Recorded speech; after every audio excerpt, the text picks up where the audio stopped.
Maybe right there. Hello, I'm that James guy, and today we're going to start reassembly of my Ford 1-liter 3-cylinder turbo EcoBoost. Perhaps some other names I could throw in there. Not very good engine might be one of them. Anyway, we've got the timing all done, everything all kind of back together as far as front cover and head back on and all that kind of stuff. Oil pan. We're just going to start reassembly. Warning, there's going to be a lot of time lapse in this one. Lots and lots of time lapse. So if you like watching reassembly, this video is for you. I will put some chapters in the scroll bar kind of at the bottom of the video so you can fast forward to the important things. I will stop once in a while and kind of tell you what I'm doing at the notable things. With that, let's get going.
Okay, we're going to take a break from all of this time lapse, and I'm going to show you how to prime your new turbo. It's very important. We want this thing to have enough oil when it starts up. So I've got the turbo bolted up. I've got the drain line bolted up with a new gasket. What we got to do is we're going to take some nice clean oil and we're going to put some into there, into the oil feed. And then I'm going to spin the compressor side, and that oil will just start coming down into the turbocharger. I can see the level kind of going down that I poured in the port. We're just gonna spin that around, not too much, but it's really important to get the oil in here and spin it, and you know, fresh oil, make sure it's got enough oil for when it starts up. And then you grab the fitting and wind it on. There, done. Okay, next is spark plugs. Let's get these things in. So first thing we're going to want to do is check the gap on these things, and so I'll show you here. The spec is 28 thousandths of an inch, and if I stick my feeler gauge there, it's just a nice tight 28 thousandths of an inch. In the old days, we used to bend this electrode to adjust it. Pretty much any spark plug that I've looked at lately or had in my hands, it was always perfectly in spec. You don't really want to force this. It is a platinum tip plug. This is a very special plug that was quite pricey, like 20 bucks each. There's only 3, so we don't really have to worry about that. The other thing is, you can see all the way in that hole, way down there is where the spark plug goes. That's pretty far down there. But what I do have is I have this lovely socket. It is actually meant for BMWs. So BMWs have a 12.14 millimeter, and it's magnetic, so it just kind of goes punk and it sticks in there all nice. This just so happens to work absolutely perfect for this application. So here we go. All you gotta do is just put it down in the hole and wind it in and torque it to spec.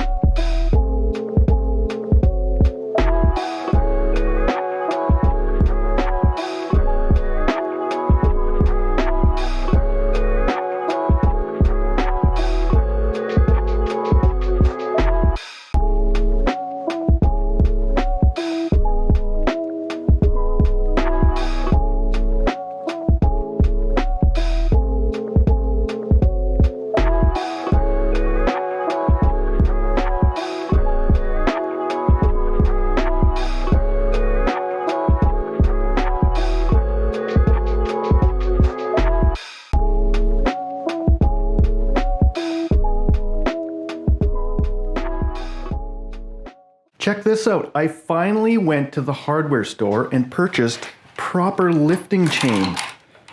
Then this beautiful clasp there, and another one there that kind of, you know, keeps it from slipping off the hook, and another one there. So, safety is now the name of the game. I'm not using sketchy lifting straps or whatever the heck those were.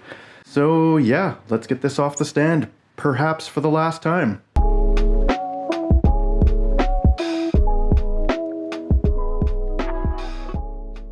It is flywheel and clutch time. And what you have to know is that this flywheel can only go in one position. And so these bolt holes only line up one way. They're just staggered enough so that they will not line up except in one position. So you gotta kind of put it in each position. No. No.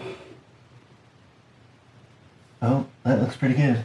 These are one-time use bolts, so you gotta replace them every time. That's the part I was waiting for all this time and why it's taken me so long to get you this video.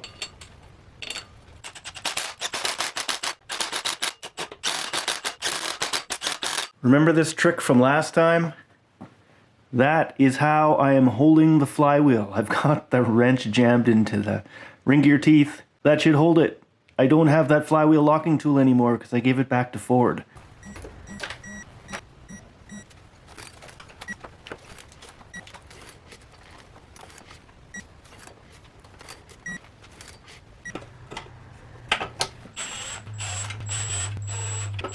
Okay, I don't have a pilot shaft in order to center this clutch, but you know what?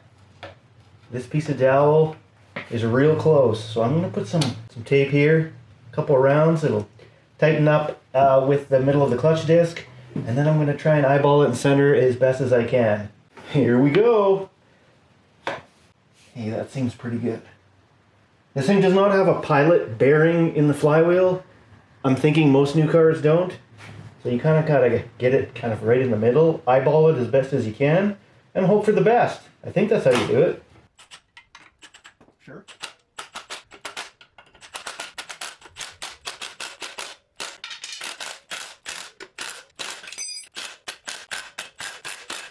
Seems real close.